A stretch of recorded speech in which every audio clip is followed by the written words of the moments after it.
should argue with an atheist and expect to win. Three things need to be said by way of preface before we get into the actual substance of determining the argument that we will use. And by these three introductory remarks, which will take a few minutes, but they still are intended to be introductory, I'd like to indicate the nature of the project that we set out to accomplish, what we're doing. I want to indicate the nature of the task that we're involved in as we're arguing with the atheist. And to put it very simply, or in summary, we are aiming to show the objective truth of the Christian system of thought as a whole.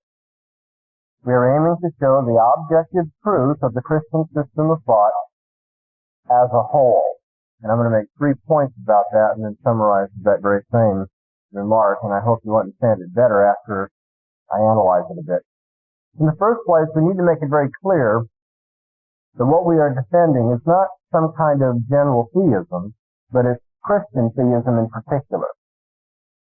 Very often, I think philosophers of religion who are Christians and intending to defend the Christian faith ultimately make the mistake of thinking that they must begin at a broader position than just Christianity. They need to defend just the broad idea of there being a God, somewhere, somehow. That isn't the approach that the presuppositionalist takes. Natural theologians may think it's all right to argue for a God, or God in general, whatever that would be.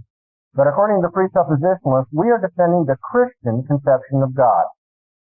It is not any other religion of the world or any other concept of God or the lowest common denominator among all the religions of the world, of which there is none, by the way, but it's not some generalized idea, but rather Christian theism that we're defending. Second point, by way of introduction, and that's that we are defending the objective truth of the Christian faith, and we believe we are offering an objective proof of that truth. All right, so it's the objective truth of the Christian faith that we are offering, not subjective relativism. You know, the thing that is so commonly heard in our day, the idea, well, that's true for you, but it's not true for me. Or maybe that's, you might say to somebody, well, I found Christianity to be true for me. It may not be true for you, but it is true for me. And we need to recognize that that is just philosophical gobbledygook. This idea of true for you, true for me, is utterly senseless. Truth is not person relative. It won't make any difference if I say our car is parked in the parking lot. Well, that's true for me, but it may not be true for you. I mean, the car is in the parking lot, or it's not in the parking lot, and that's all there is to it. Often, I think when people speak this way, relativistically, as though matters of religious importance can be true for one person or not for another, what they're really saying is either I believe it to be true, but you don't, or they mean I have found it to be satisfying, but you haven't. And of course, believing something is a far shot from it being true. People every day find themselves believing things that are not true. And so, if we simply mean to say, I believe it, you don't, or you believe it and I don't, then we shouldn't be saying it's true for you, it's not true for me, and using expressions like that, we can simply say, I believe it to be true, but you don't believe it to be true. If we're talking about who has had subjective satisfaction with, say, the Christian faith or Buddhism or whatever we're talking about, that too has nothing to do with whether it's true, because a person can be satisfied with a false hypothesis. You know, if you have somebody that is dying and you go in and you tell them, it looks pretty good, you're going to pull out of this situation, you may give that person a sense of hope and satisfaction and peace. But that doesn't mean that medically the condition is going to change. So then, the feeling of peace and satisfaction is irrelevant to the truth of any religious claim. We are not, as Christians, offering then true for me, and I hope it proves to be true for you. We're saying it's true for everybody, whether you like it or not.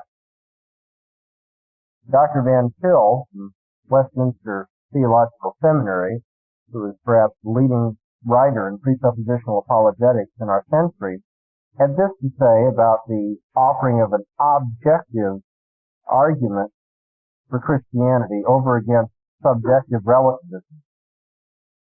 He says, people may argue against Christian apologetics, and they'll say something like this: while a Christian can prove that his Christian position is fully as reasonable as the opponent's view, there is no such thing as an absolutely compelling proof that God exists, or that the Bible is the Word of God, just as little as anyone can prove its opposite.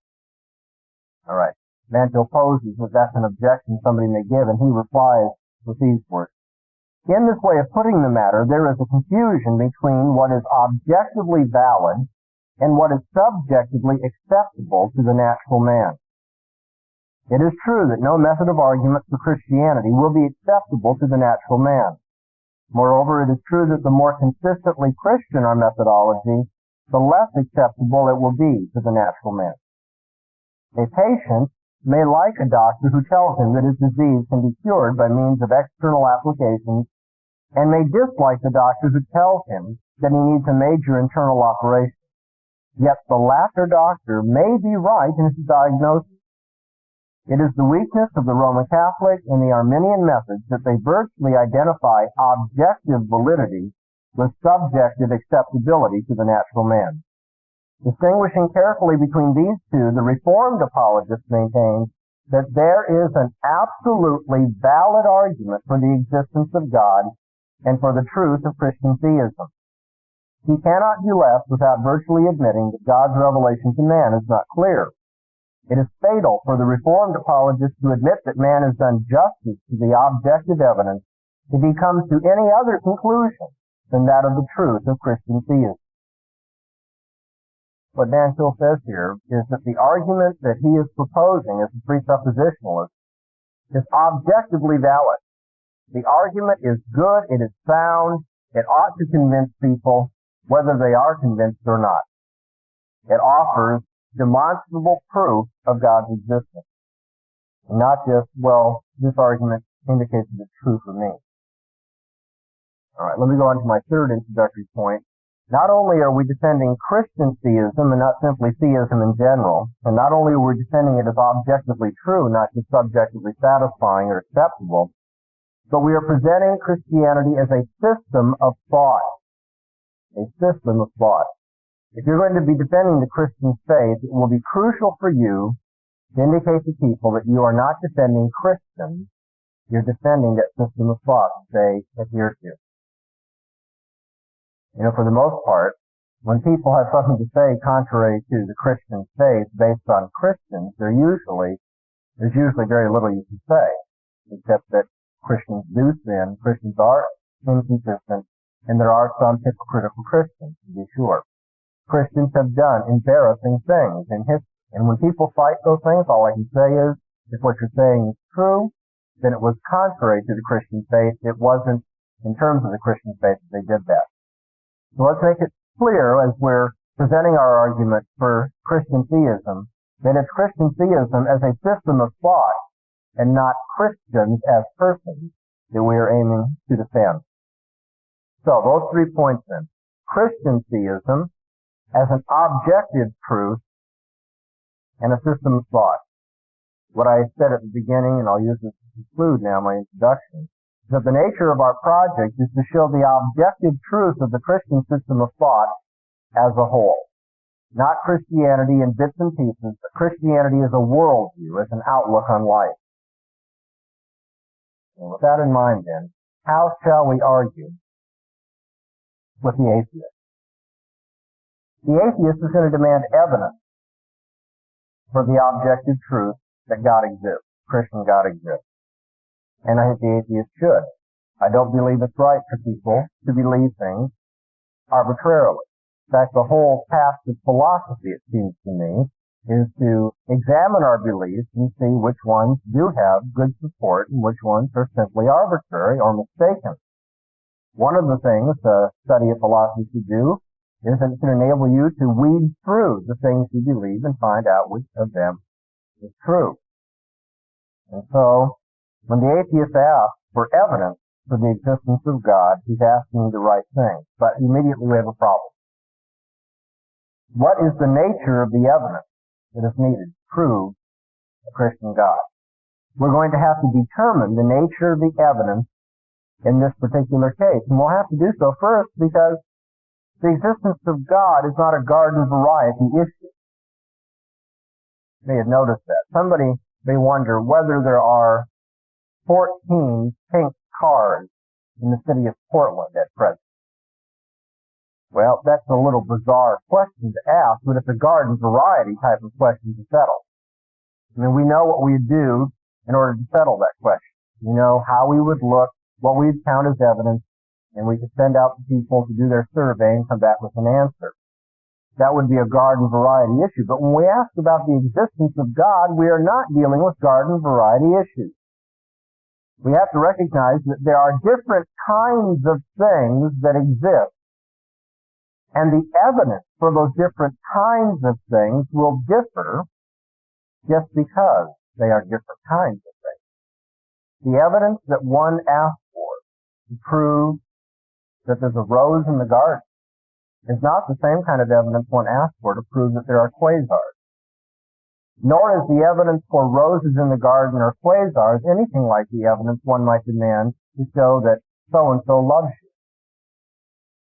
And is love real? Does that exist? Are roses real? Are quasars real? When somebody says, I want you to prove to me that there are quasars, and you try to offer evidence that would be similar to what you would do if you were proving that there is love, you see, you've missed the point. The evidence for an existence claim must be adjusted and is in fact determined by the nature of the existence that you're trying to prove. And so, when we think about proving the existence of God, we must remember God is not a natural object. You can't prove the existence of God like you can prove the existence of Crater Lake. You don't prove the existence of God in the same way you'd prove the existence of electricity. So, with that in mind, what kind of evidence would you be looking for to prove the existence of God? As you're thinking about that, remember also that when you're talking to the unbeliever, talking to the atheist, we mustn't think that either one of us is neutral about this question. Anybody who pretends to be neutral, to be open-minded, to be uncommitted, is doing just that, pretending. They may be deceiving themselves. They may, in all sincerity, think that they really are open to it. But we know from the Bible, and I can assure you from my experience, and I think you would see it in your own experience too, no one is completely neutral. The way in which the nature of evidence is determined for the existence of God already says something about a person's metaphysical conviction. That's a word that you probably don't use very often. You go to the store, the clerk doesn't say, well, what kind of metaphysical views do you have today? What is metaphysics?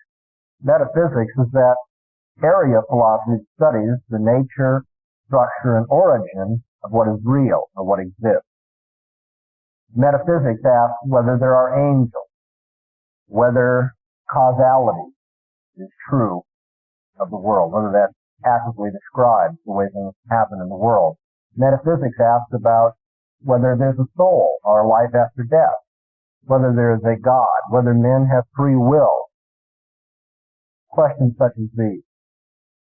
And so what I'm saying to you is that when we look at the question, what kind of evidence will be demanded, one's metaphysical views are going to influence the answer to the question about the kind of evidence demanded. What one thinks about reality in the first place will determine what he accepts as evidence in the second. And I'm going to try to illustrate that. This is a bold venture. I know that I'm not dealing with a philosophical audience today, but I'm going to try to illustrate that from the history of philosophy, looking at two schools of thought, one called Rationalism and another called Empiricism. Now, leading exponent of Rationalism was the philosopher Plato. Plato held that one can know something without the benefit of his senses. That people can know things in terms of their reasoning ability and often enough it seems in Plato, in terms of their intuitive ability. Nevertheless, apart from dependence on sensation, people can know things. However, you need to realize that Plato had a metaphysical view as well, that most people who disagree with him on his view about the nature of evidence did not hold. Plato held that there are such things as ideas or ideals or universals or forms of things.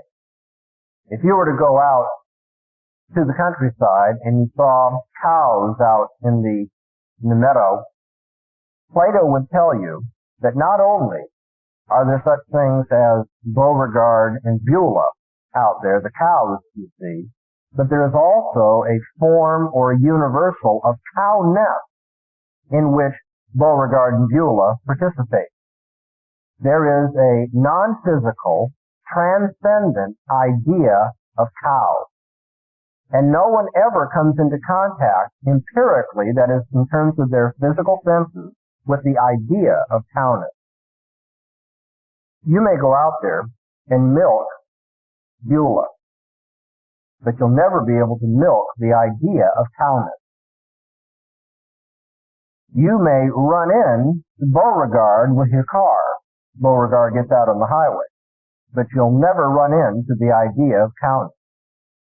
See, the idea doesn't exist in this world. It's not even like anything in this world. It's non-physical. It's non-sensuous.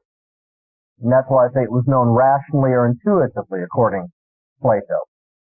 Now, what I want you to put together here is the fact that Plato, when it comes to the nature of evidence, held that people could know things apart from their senses. He also held that there are things that exist, which are non-sensuous, and which are of a universal or class nature. Cowness would be defining the class cows, if you will. Now, I'm going to go to the other school of thought that has dominated in the history of philosophy, called Empiricism, and an example of an empiricist would be David Hume. David Hume was a Scottish philosopher, the 18th century, who held that you cannot know things apart from your senses. All right, if we're going to know anything, we must have some basis in sensation to know it. In fact, Hume went so far as to say any idea that we have for which the constituent parts of that idea cannot be traced to a sensation, that idea is meaningless. All right, you probably run into that kind of philosophy, or at least the espousal of that kind of philosophy, more in your experience than Plato's. The empiricist says, if you're going to prove anything to me, you got to give me some sensation. You've got to give me either, I've got to see it, I've got to hear it, I've got to taste it, I've got to touch it. Or somebody has to have seen it, heard it, tasted it, touched it, whatever. Now, let me add something about David Hume's philosophy. David Hume also held that there is no such thing as a universal. There are no abstract ideas, said Hume. The only things which exist are particular in nature. And so, there is nothing like cowness in reality, although there may be cows. Now, Hume would go on to have problem with even identifying cows or a continuing self or causality and so forth. But what I want to have you remember is that Hume said there's no idea or abstract idea of cow. There's no universal, non-sensuous, transcendent thing that exists. The only things that exist are in this material world, and they are particular in nature. And now it's fascinating. If you go through the history of philosophy, you see that same correlation. One's metaphysical views seem to determine one's epistemological views. What you will accept in terms of evidence for existence claims is dependent upon what you believe exists. By the way, it works the other way around, too. I mean, I have lectures in which I try to demonstrate that those two things are mutually dependent upon each other. It's not necessarily that metaphysical views determine epistemological views, that is, views about what is real determine what you take as evidence, but it's just as true that what one takes as evidence and what a person thinks knowledge amounts to will determine his view of reality. These go together. Consequently, there is no neutrality. When somebody is going to answer the question as to the nature of evidence that is demanded in an argument, that person is going to reveal something about his or her worldview in general, his or her view of what is real. So the nature of evidence must itself be proven by one's metaphysical standards, one's presuppositions about what is real. Now, let's come back to the atheists and the theists arguing with each other. You see, as a theist, I would say to an atheist, there's plenty of evidence for God's existence. God has provided it everywhere. God has provided evidence in the stars of the heavens. God has provided evidence in the power of the seas and the beauty of the forest. God has provided evidence in the intricacy of the human body. God has provided evidence in the course of history.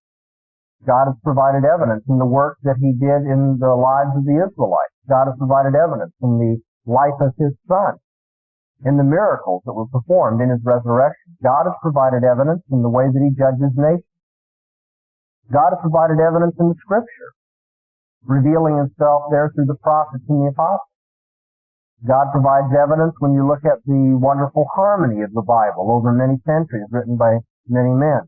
God has provided evidence in the way that the Bible itself satisfies the deepest spiritual needs of people. God has provided evidence in the life-transforming power of the Bible. We could go on and on. See, as I see it, evidence is all around us. But you know what the atheist will say when I suggest there's plenty of evidence? The atheist will say, well, that's not evidence for God, because I have another explanation for all of those things. In fact, that can't be evidence for God if he is a naturalist or an atheist, because according to him, it's not possible to have evidence for God. If he is in fact a naturalist or an atheist in terms of his view of reality, then all of these things must be reinterpreted so that they are regimented or will comport with that man's naturalism or atheism. An empiricist says, I don't believe anything unless you can offer evidence from the sense to me. And then I suggest, well, there are things that we know totally apart from the evidence of our sense. And then I give him an example.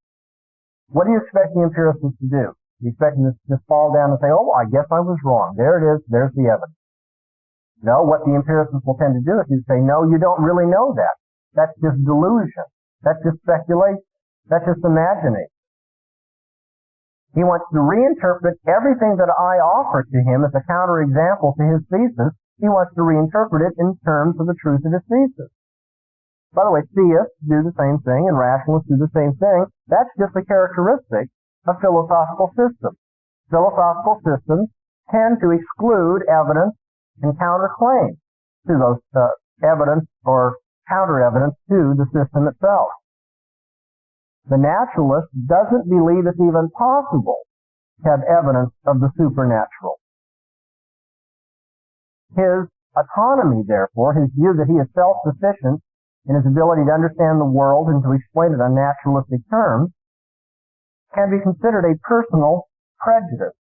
Dr. VanTil, in his little pamphlet, Why I Believe in God, puts it this way. He says, you have insulted God, and his displeasure rests upon you. God and you are not on speaking terms, talking to the atheist here, and you have very good reasons for trying to prove that he does not exist. If he does exist, he will punish you for your disregard of him. You are therefore wearing colored glasses, and this determines everything you say about the facts and reasons for not believing in him. You have, as it were, entered upon God's estate and have had your picnics and hunting parties there without asking his permission. You have taken the grapes of God's vineyard without paying him any rent, and you have insulted his representatives who asked you for it. I must make an apology to you at this point, VanTil says. We who believe in God have not always made this position plain.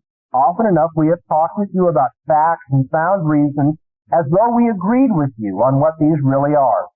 In our arguments for the existence of God, we have frequently assumed that you and we together have an arena of knowledge on which we agree. But we really do not grant that you see any fact in any dimension of life truly.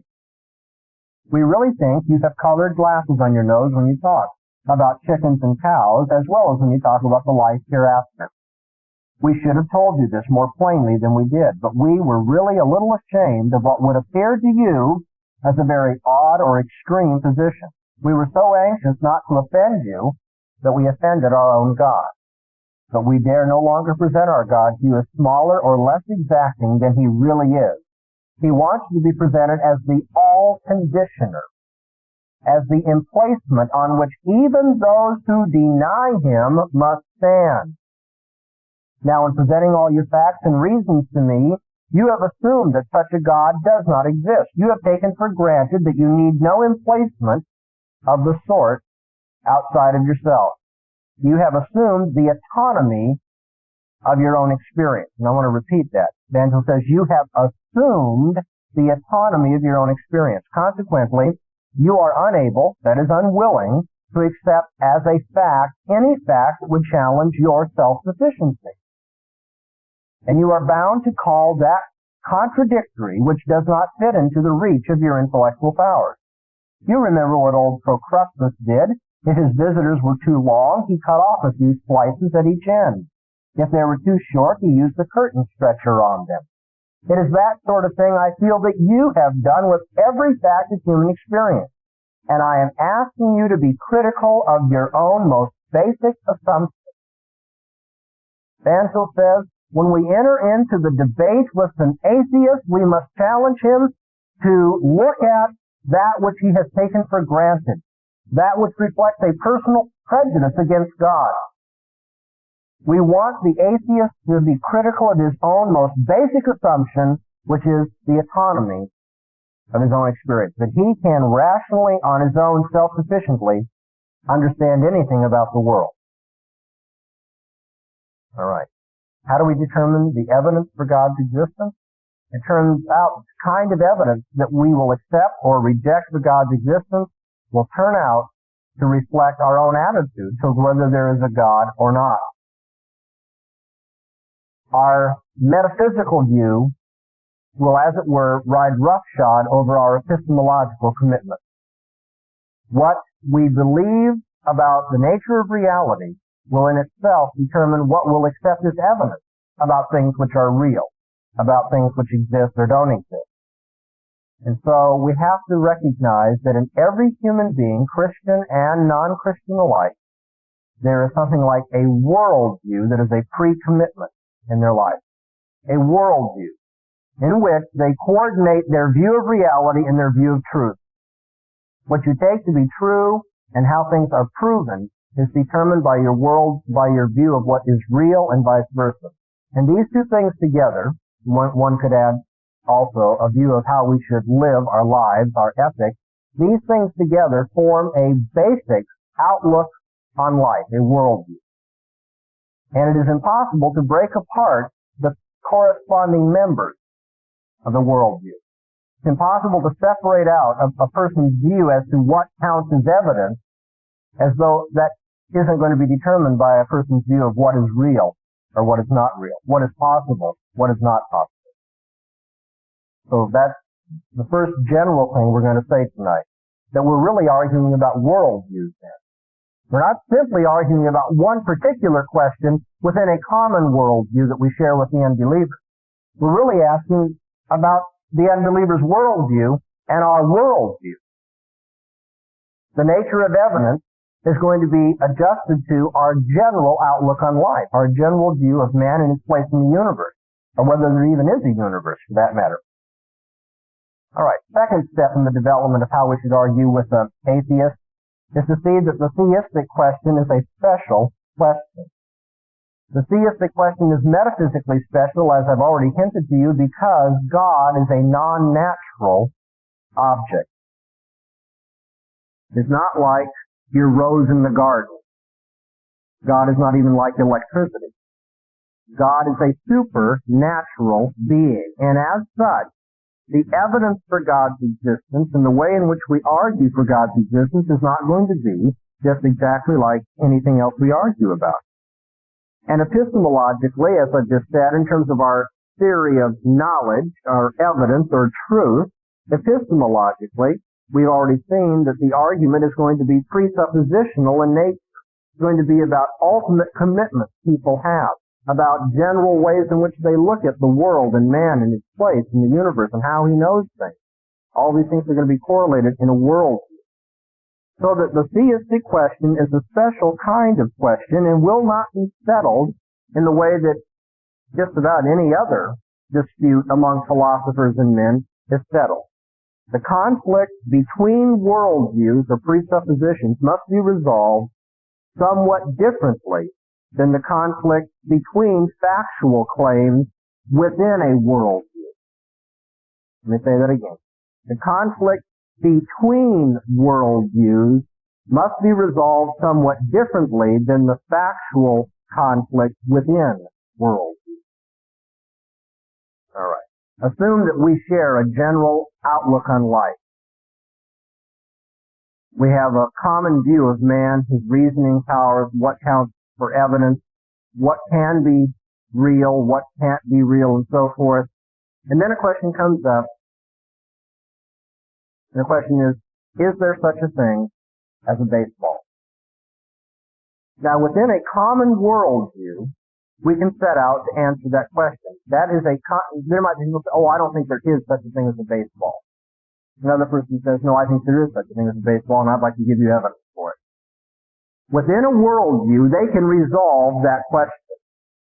Within a worldview, they share common outlooks on reality, truth, evidence, so forth.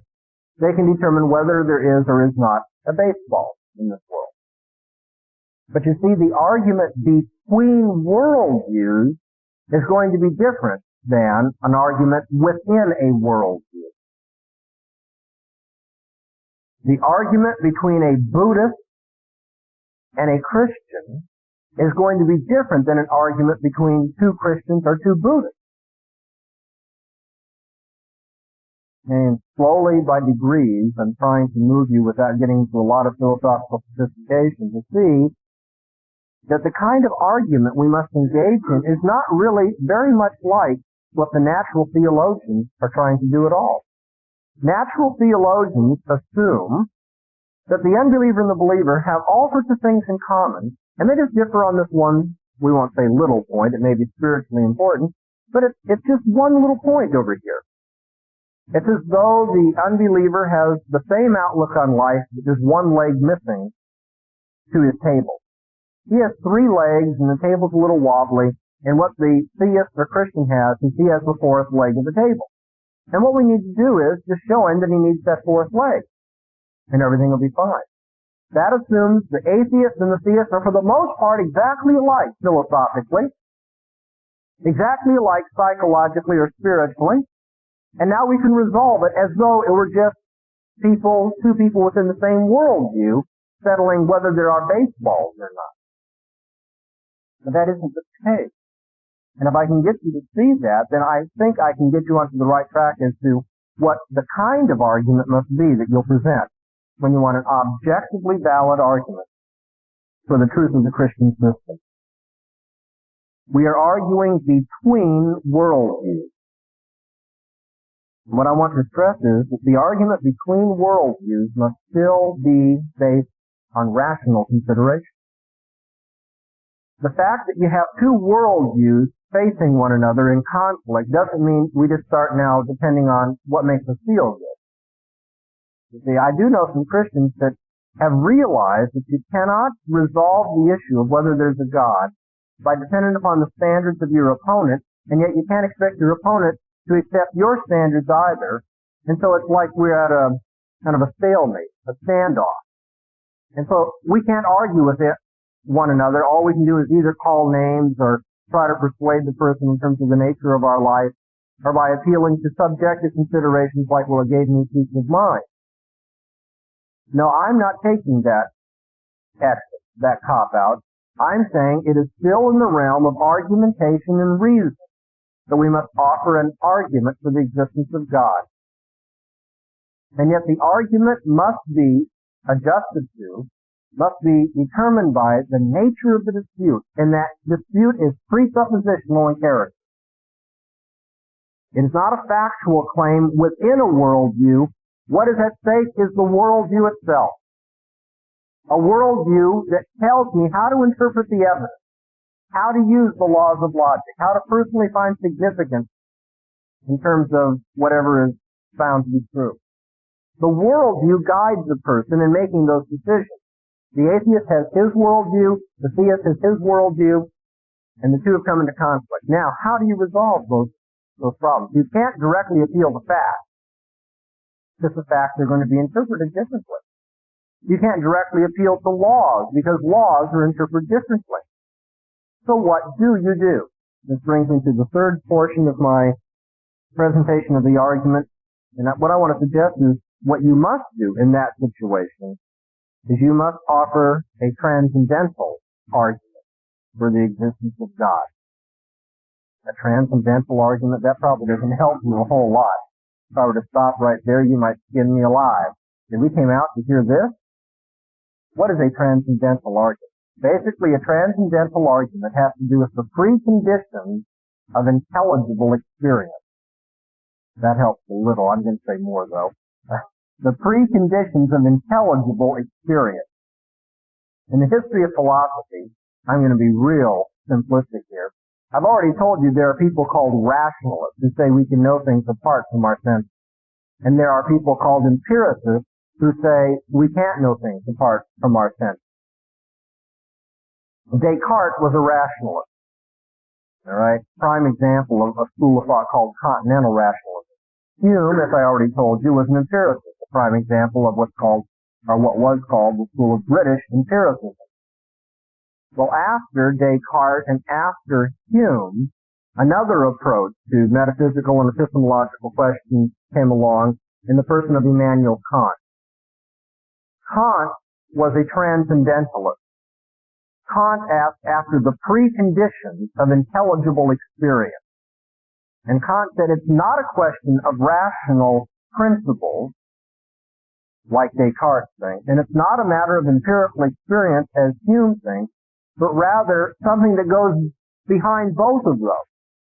What makes our empirical experience intelligible, and what gives substance to our laws of thought, or to our categories of thought. Kant said these must be brought together in terms of a more basic question about the preconditions of intelligibility.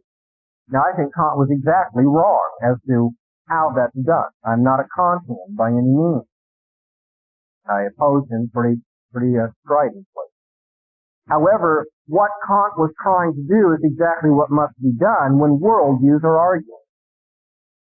The only way we can resolve the question of which worldview is correct is by asking after the preconditions of intelligibility. To argue transcendentally, then, is to argue from the impossibility of the contrary. When I argue transcendentally with somebody, I'm saying that the worldview that I hold is such that if you don't have this worldview, the opposite is impossible. Is not intelligible. You cannot make sense of human experience apart from the presupposition that I'm using. I'm going to, for some of you especially, that may be a little distressed with the vocabulary and difficult concepts, let me put it to you this way, and if you're taking notes, write this down, because I think this will clarify it for you. Go home and reflect on it. The proof of the Christian God is that without Him, you can prove nothing.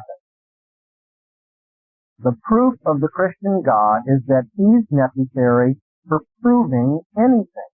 The whole idea or concept of proof presupposes the Christian outlook on life. One more time. The proof of the Christian God, then, is that without Him you can prove nothing. God, or if you will, the Christian worldview, is the precondition of intelligibility. And when I say that, when I make that claim, I'm attempting then to argue from the impossibility of the contrary. Dr. VanTil explains what a presuppositional argument is using these words. He says it's an indirect rather than a direct form of argumentation. The method of reasoning by presupposition may be said to be indirect rather than direct. The issue between believers and non-believers in Christian theism cannot be settled by a direct appeal to facts or laws whose nature and significance is already agreed upon by both parties to the debate. The question is rather as to what is the final reference point required to make the facts and the laws intelligible. The question is as to what the facts and laws really are. Are they what the non-Christian methodology assumes that they are? Are they what the Christian theistic methodology presupposes they are? The answer to this question cannot be finally settled by any direct discussion of facts. It must, in the last analysis, be settled indirectly. The Christian apologist must place himself upon the position of his opponent, assuming the correctness of his method merely for argument's sake, in order to show him that on such a position the facts are not facts and the laws are not laws. He must also ask the non-Christian to place himself upon the Christian position for argument's sake, in order that he may be shown that only upon such a basis do facts and laws appear intelligible. To admit one's own presuppositions and to point out the presuppositions of others is therefore to maintain that all reasoning is in the nature of the case circular reasoning. The starting point, the method, and conclusion are always involved in one another. I recognize that beginning where I do with my outlook on life, I have an approach to the theory of knowledge, an approach to reality and to ethics, if we were to throw that into the hopper too, which are all connected with one another. Where I start an argument, the way I proceed in an argument, where I conclude, are all connected. And by the way, my opponent does the same thing.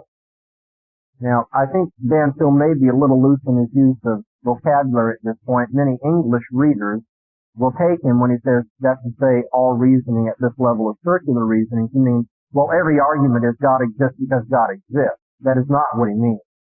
He means that every argument I offer you will in the end be found to presuppose the very thing I'm trying to prove. And every argument the atheist offers will in the end, upon analysis, show that he was assuming his conclusion as he went along also.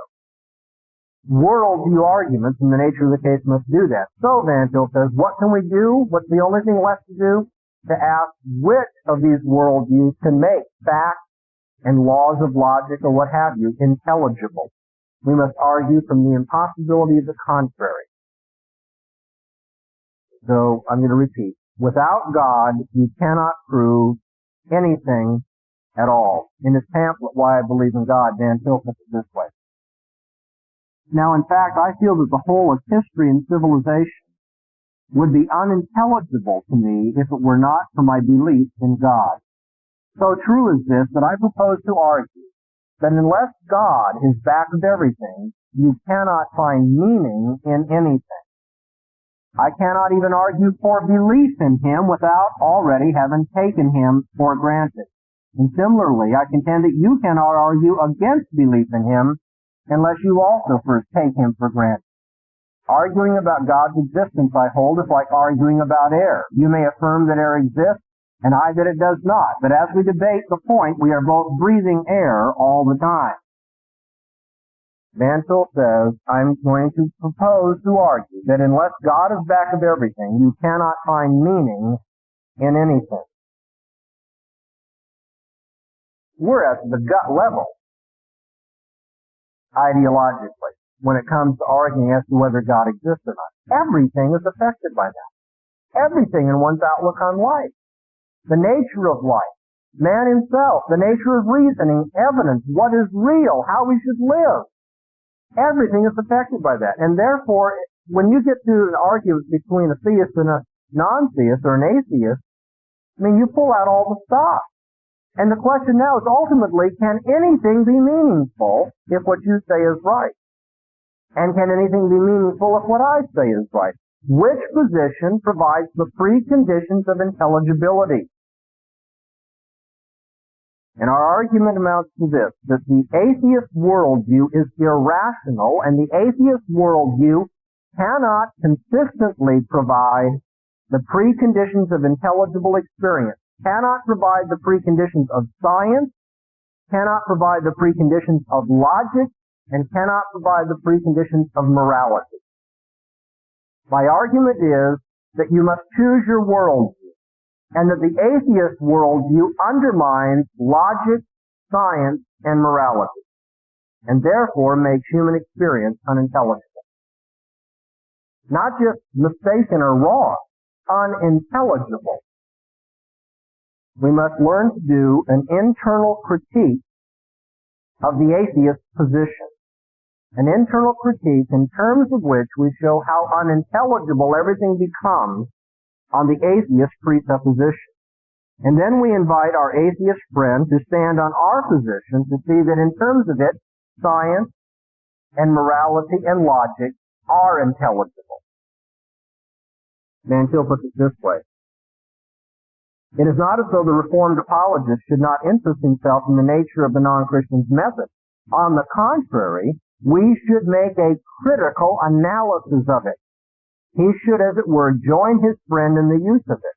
But he should do so self-consciously with the purpose of showing that its most consistent application not merely leads away from Christian theism, but in leading away from Christian theism, leads to destruction of reason and science as well. One of my most favorite sentences in all of the things VanTil has written. Listen to it again. Why do we join the atheist in using his method, his philosophical approach to things? That we might demonstrate that the application, its most consistent application, not merely leads away from Christian theism, but in leading away from Christian theism leads to the destruction of reason and science as well. Now you'd probably like some substance to back that up. I mean, making those claims doesn't automatically show that those claims are true. So what sorts of things do you want to talk to the philosophical professor about you run into? So that you might feel that his whole worldview destroys the intelligibility of experience. Well, I'm going to offer you just a few examples in the time that we have remaining in our first hour here. And I think once you master the kind of argument that I'm talking about, something will dawn on you that is really invigorating, refreshing. And that's that you don't have to be a philosopher. You don't have to be an intellectual in order to be able to answer any man who comes along and challenges the Christian faith. Okay, the example I'll start with is science, natural science. I understand that natural science assumes something about the nature of reality in order for the natural scientist to do his work. And what is, well, there are a number of things actually, but a central presupposition of natural science is what's called the uniformity of nature. Now, there are a lot of other ways I could put that to you. It also assumes that there are such things as event types and not just individual events. There are types of events so that when all the conditions are the same in an experiment, for instance, on Tuesday, you'll get the same outcome as you did when you did the experiment on Monday. Because what happened there was not just an individual chance or random occurrence, but was an event type. It repeats itself then. You can have a repetition of experience, or you can expect nature to prove itself uniform. You put two chemicals together in a test tube and you get an explosion, and you put those same two chemicals together without other factors being changed. 2 days later, you're still going to get an explosion. You stub your toe on Monday night, it's going to be painful. And so on Tuesday night, you're careful not to stub your toe, because you expect nature to be uniform. You don't expect that if you stub your toe on Tuesday night, it's going to turn into be the most blessed and wonderful experience of your life, instead of being painful. You expect that similar factors are going to bring similar results. You see, but that assumes something about the nature of reality, and that's that it's not random. That what happens in the world, historically, is not subject, to put it in popular parlance, to chance. That there is, if you will, causality and uniformity in the world. Now, without that assumption, there would be no natural science. Without that assumption, we wouldn't dare put an astronaut into a rocket and try to go through the same procedures that we experimented on and think we could get into the moon or up in space and back. We'd say, well, we have no assurance that the way things happened last week or last year or 10 years ago is the way things are going to happen now as we blast off this rocket. And who would possibly be so stupid as to go up in a chance universe where everything is random and nobody knows for sure whether the future will be like the past and expect to come back down again? Maybe you will, maybe you won't. Science demands the uniformity of nature. But now we must ask ourselves, in an atheist universe, what right have you to assume the uniformity of nature? We all expect the sun's going to come up tomorrow. Okay? What right has an atheist to assume that the sun's going to come up tomorrow? Now, I know why, as a Christian, apart from the second coming of Jesus Christ, why the sun will come up tomorrow. It will come up tomorrow because my Heavenly Father has made a covenant in terms of which He promises that He'll keep nature uniform. And so the seasons will succeed each other, as God told Noah, in regular succession. There'll be a regularity about the way the natural world operates, because a sovereign God controls it in just that fashion. By the way, you don't have to be told that in terms of a special revelation of God or read it in the Bible. The Scripture indicates that the nature of God is revealed through nature itself to all men. So the reason even unbelieving scientists go about doing their work assuming the uniformity of nature is because they know in their heart of hearts that this universe is made by God, and God is a God of order and not chaos, and can be counted on to keep nature uniform. They do that all the while denying that God, though. And what we want to do then is tear the mask off the sinner's face. We want to say, if you say that this world is not controlled by a creator God who is providential and keeps nature uniform, then why is it we assume the uniformity of nature? On what basis do we do so? Better yet, not just on what basis, but in terms of your view of chance or the randomness of history, there cannot be a uniformity of nature. I'll give you another example, even more basic than this one about science, and that has to do with all things, whether it's natural science or not. All argumentation. All argumentation assumes laws of thought, what we call the rules of logic and expression classes on the subject. All argumentation assumes that there are rules by which we must coordinate premise to make sure we don't contradict each other, and that our conclusions are consistent with our premise. Now, in an atheist universe, where everything, unless we're dealing, I could change the example if we were dealing with the Eastern world, where there might be somebody who says there is no God and everything is spiritual in nature. But in the Western world, most atheists are naturalists or materialists. They tend to assume everything is material in nature. Now, what are the characteristics of matter? What are the characteristics of the natural world? Well, one of those characteristics is everything is particular rather than general or universal. Okay, in the natural world, there's no such thing as rose nest or the universal rose. But there are roses, particular roses made out of matter, somewhat. And cows, likewise. There's no cowness in the natural world, but there's a cow here and a cow there. Everything is particular. Everything is tied down to the material instinct before your very senses at the moment. However, the laws of logic aren't particular and they aren't materialistic. Unless you want to argue, as some, in order to be consistent, want to argue that the laws of logic are nothing but electrochemical reflexes in the brain of man. But of course, if they are, it doesn't make sense to say they're normative. Because the mind of man just happens to have those electrochemical reactions, but that doesn't make it normative for anybody else, nor does it make it uniform or universal. What happens in my mind whatever's happening in my brain right now as I'm speaking these words, doesn't have anything to say with what may be happening in my brain or what ought to be happening in my brain when I speak other words in a couple of minutes, or in a couple of days, or a couple of years. You see, there is no universality to material things. And so when people lay down the normative rule that we must obey the laws of logic, and tell us we live in an atheist universe, that doesn't hold together. That's inconsistent. That doesn't comport. You cannot say, on the one hand, that everything is particular, materialistic, then on the other hand, say, but all of our thinking about things must be governed by laws of logic, which are universal and non-material.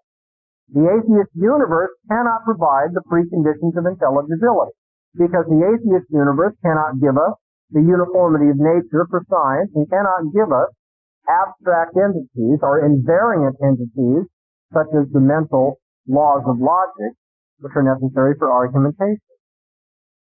We could, reference was made last night in questions, to the moral argument for God's existence. The atheist will often say, you ought or you ought not to do things. You ought not to settle this argument by shooting me. But you see, when he says that, he's assuming there's such a thing as a moral absolute. But how can you say anything is absolute in a world that's constantly changing? If history is nothing but found in fury, as Shakespeare would say, signifying nothing, then, if history is nothing but random atoms, doing whatever they're doing, there are no moral absolutes to be imposed on people. The atheist universe cannot provide, therefore, what is most necessary for an intelligible understanding of human experience and history, and that's the explanation of ethics. And the fact that we all apply moral absolutes. Even when we apply different ones, it's the fact that we think there's something absolute about what we're saying that doesn't fit into an atheist universe. Right. So what is the argument for God's existence? How is it that you can argue with an atheist and win? You can argue with an atheist and win if you remember that you're defending Christian theism, not general theism, and that you're proposing a rational defense of the objective truth of that Christian theism as a system of thought, in terms of which you recognize the atheist has his presuppositions and worldview, you have your presuppositions and worldview, and the only way to resolve the conflict between them is by inviting the atheist to stand on your point of view and see how it makes sense out of logic, morality, and science. Other things could be mentioned, but I'll leave it at that. And how, in terms of his worldview, he cannot make sense of logic, science, and morality. And then once you realize that, you must doggedly stick to it. Doggedly stick to it. And tell him, as long as he says that there is no God who has made this world, in terms of which there are spiritual or mental invariant realities, in terms of which there is a uniformity to nature, in terms of which there are moral absolutes, every time he utters a sentence, he can be challenged as to the uniformity of nature that he presupposes in uttering that sentence. The laws of logic, in terms of which he's reasoning in uttering that sentence, and the moral principles by which he's living as he utters that sentence. You need to show him that he has to live up to his presupposition. Of course, he isn't, and no one ever can. The atheist is constantly living in God's universe, and he knows God, and as Paul says in Romans 1, is suppressing that truth. He suppresses it, but he lives in terms of it. And so atheists become very good logicians sometimes, but they're not good when they're challenged as to the foundations of the laws of logic.